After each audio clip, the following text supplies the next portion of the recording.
Bangkok में अपने luxury villa के अंदर बैठा एक इंसान लैपटॉप चला रहा था कि अचानक बाहर से उसको जोरदार एक्सीडेंट की आवाज़ सुनाई दी। इस बात से बिल्कुल बेखबर कि उसकी ऐशो आवाइश वाली जिंदगी का कुछ ही मिनट्स बाद एंड होने वाला है, वो इंसान अपना लैपटॉप वहीं खुला छोड़कर बाहर की तरफ भागा। कहने को तो एक लड़की ने अपनी टोयोटा कैमरी उसके विला के गेट से जा टकराई थी, पर असल में एक नहीं, दो नहीं, बल्कि 7 मुल्कों की पुलिस इस दिन का पिछले कई सालों से इंतजार कर रही थी। ये बैंकॉक में 5 जुलाई 2017 की सुबह थी और जिस इंसान की हम बात कर रहे हैं ये कोई मामूली इंसान नहीं था। ये मल्टी मिलियनेयर बादशाहों वाली जिंदगी गुजारता था। दिन को पोर्श, शाम को BMW और रात को लंबोर्गिनी चलाता था। दुनिया की नज़र में सॉफ्टवेयर डेवलपर, जबकि असल में ये किंग ऑफ डार्क वेब के नाम से पहचाना जाता था। वो शख्स जिसने सालों से अपनी आइडेंटिटी को छुपाए रखा, एक छोटी सी गलती उसका सब कुछ बहा ले गई। पैसा, गाड़ियां, घर, दौलत और उसकी जान भी।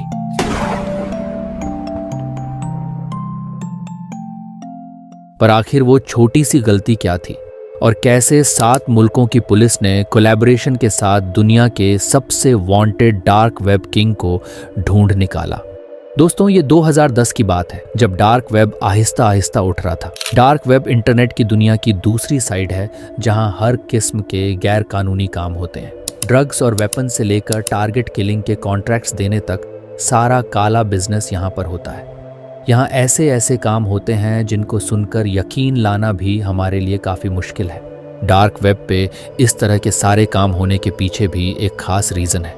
दुनिया भर में इलीगल काम करने वाले अपनी आइडेंटिटी छुपाना चाहते हैं ताकि पुलिस और लॉ एनफोर्समेंट एजेंसीज की पकड़ में ना आ सकें। और डार्क वेब पे इनका ये मसला हमेशा हमेशा के लिए हल होता नज़र आ रहा था।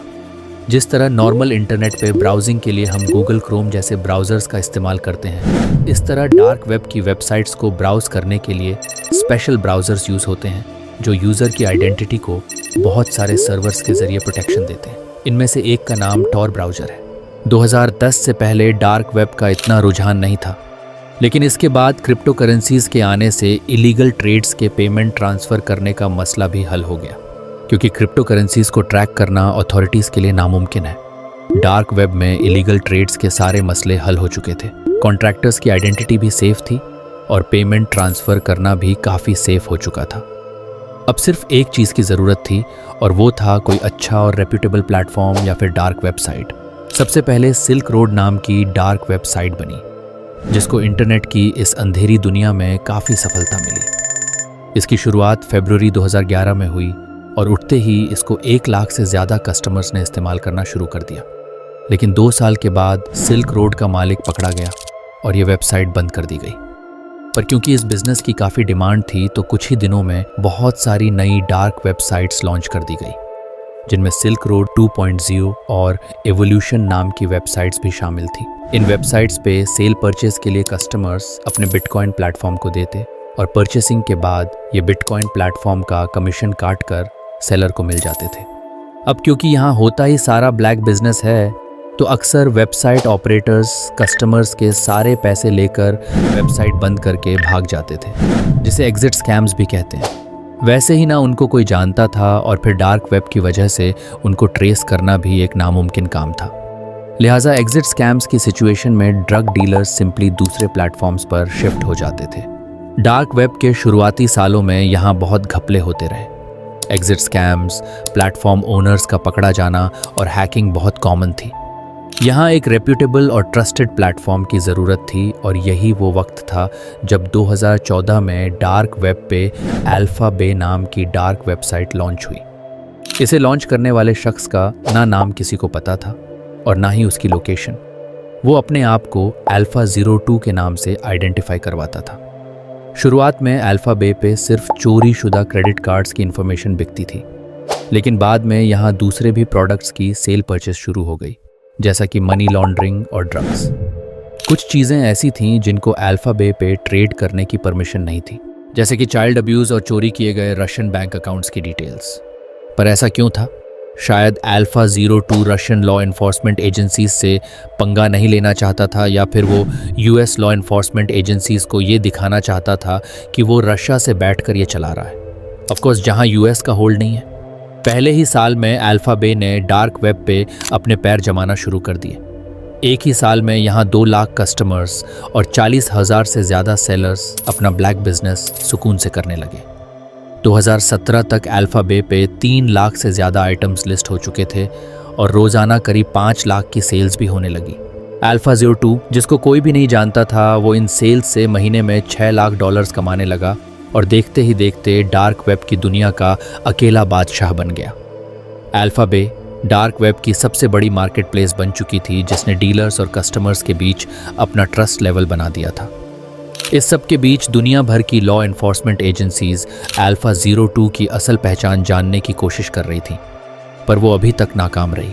अमेरिकन इन्वेस्टिगेटर्स अल्फाबे की सर्वर लोकेशन जानना चाहते थे ताकि डेटा सेंटर पर रेड करके प्लेटफॉर्म बंद कर दिया जाए और शायद इससे AlphaZero 2 तक पहुंचने का भी कोई चांस बन सके। नॉर्मली किसी भी वेबसाइट की सर्वर लोकेशन यानी जहां पर वेबसाइट होस्ट होती है वो मालूम करना इतना मुश्किल नहीं होता, लेकिन डार्क वेबसाइट क्योंकि सिर्फ टोर ब्राउज़र के ज़रिए एक्सेस हो सकती है, जो दुनिया भर के रैंडम सर्वर्स के पीछे असल वेबसाइट की लोकेशन को छुपा कर रखता है। यही वजह थी कि अमेरिकन इन्वेस्टिगेटर्स का अल्फाबे तक पहुंचना नामुमकिन था। अकॉर्डिंगली वो अल्फाबे पे नॉर्मल यूज़र बनकर ड्रग्स खरीदने लगे, इस उम्मीद में कि ड्रग डीलर कभी कोई गलती करे तो हम उस तक पहुंच सकें। पर इससे तो सिर्फ ड्रग डीलर पकड़ा जाएगा, जबकि अथॉरिटीज़ को तलाश थी अल्फाबे के मास्टरमाइंड AlphaZero 2 की, जो इस मामले में काफ़ी एहतियात कर रहा था। उसको इस अंधेरी दुनिया में बचा रहने के सारे तरीके मालूम थे। पिछले कई सालों में उसने छोटी सी भी गलती नहीं की जो अथॉरिटीज़ को कोई इशारा दे सके। लेकिन फिर 2017 में अथॉरिटीज़ को AlphaZero 2 तक पहुंचने का एक सुराग मिल ही गया।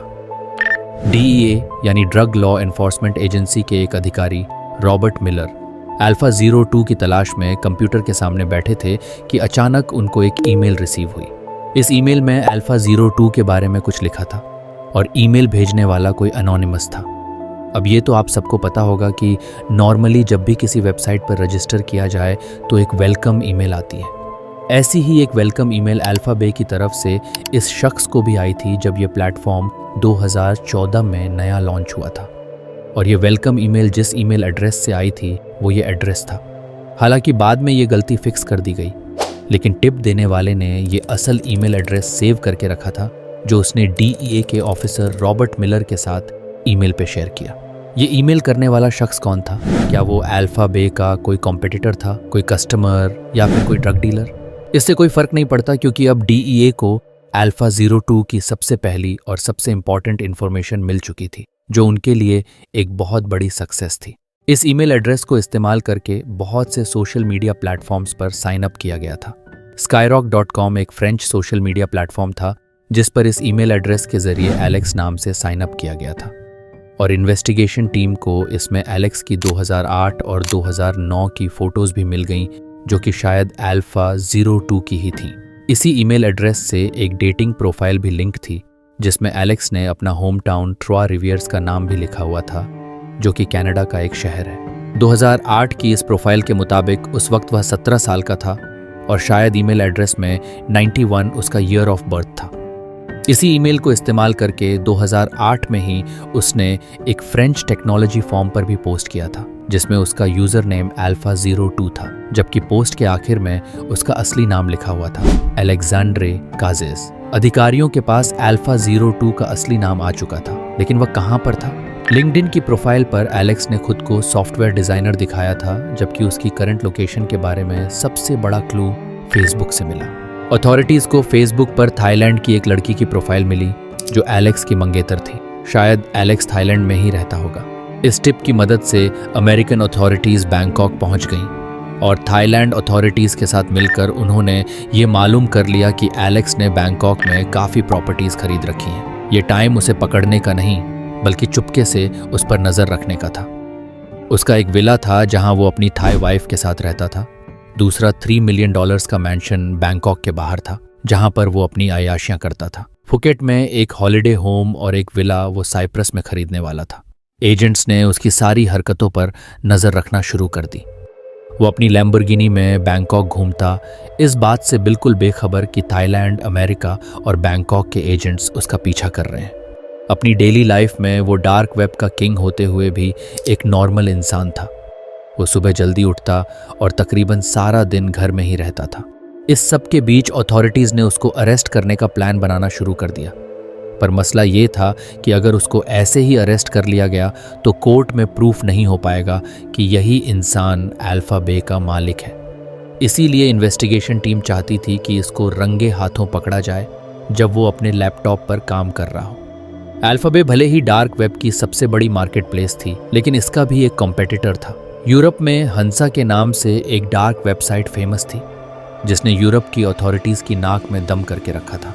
जिस वक्त अमेरिकन्स अल्फा बे के मालिक एलेक्स को अरेस्ट करने के मंसूबे बना रहे थे, उसी वक्त यूरोपियन इन्वेस्टिगेटर्स को एक भरपूर कामयाबी मिली। उन्होंने हांसा मार्केट की सर्वर लोकेशन का पता लगा लिया था, शायद किसी इन्फॉर्मर की मदद से। वो लोग हांसा मार्केट के सर्वर्स बंद नहीं करना चाहते थे क्योंकि इसका कोई फ़ायदा नहीं होगा, बल्कि हांसा मार्केट नए सर्वर पर दोबारा चला दी जाएगी। उन्होंने चुपके से उसके सर्वर्स का डेटा कॉपी किया और एडमिन की चैट पढ़ने के बाद वो ये पता लगाने में कामयाब हो गए कि हांसा मार्केट का मालिक जर्मनी में रहता है। यूरोपियन अथॉरिटीज़ ने जर्मन फेडरल क्रिमिनल पुलिस के साथ मिलकर हांसा मार्केट के मालिक को ढूंढने की कोशिशें शुरू कर दी। इसी दौरान अमेरिका की FBI ने यूरोपियन अथॉरिटीज़ को बताया कि वो अल्फा 02 को अरेस्ट करके अल्फा बे बंद करने जा रहे हैं। अमेरिकन, यूरोपियन और जर्मन अथॉरिटीज़ को मिलाकर टोटल 7 मुल्कों की एजेंसीज़ ने इस ऑपरेशन को एक नया रंग देने का फैसला किया, जिसे ऑपरेशन बेयोनेट का नाम दिया गया। प्लान के मुताबिक यूरोपियन अथॉरिटीज़ ने FBI से कहा कि वो अल्फा 02 को तब तक अरेस्ट न करें जब तक हम यूरोप की हंसा मार्केट पर अपना कंट्रोल हासिल न कर लें। ये एजेंसीज़ का काफ़ी चालाक फैसला था। डार्क वेब पर आमतौर पर यह होता है कि जब एक वेबसाइट बंद होती है तो डीलर्स और कस्टमर्स दूसरी वेबसाइट पर शिफ्ट हो जाते हैं। चूंकि हंसा मार्केट दूसरी सबसे बड़ी डार्क वेबसाइट थी, इसलिए जब अल्फा बे बंद होगी तो सारे डीलर्स हंसा मार्केट पर शिफ्ट हो जाएंगे, जो पहले से ही यूरोपियन अथॉरिटीज़ के कंट्रोल में होगी। इससे हज़ारों नए डीलर्स को पकड़ा जा सकेगा। ऑपरेशन बेयोनेट एक तरह का हनी ट्रैप था। इस सब के बीच एलेक्स को किसी भी चीज़ की जानकारी नहीं थी। वह बैंकॉक में अपनी लैविश लाइफस्टाइल में बिजी रहा। 20 जून 2017 को मिशन का पहला हिस्सा सक्सेसफुल रहा।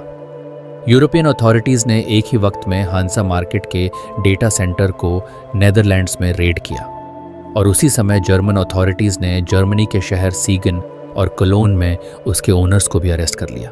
लेकिन यह खबर पब्लिश नहीं की गई।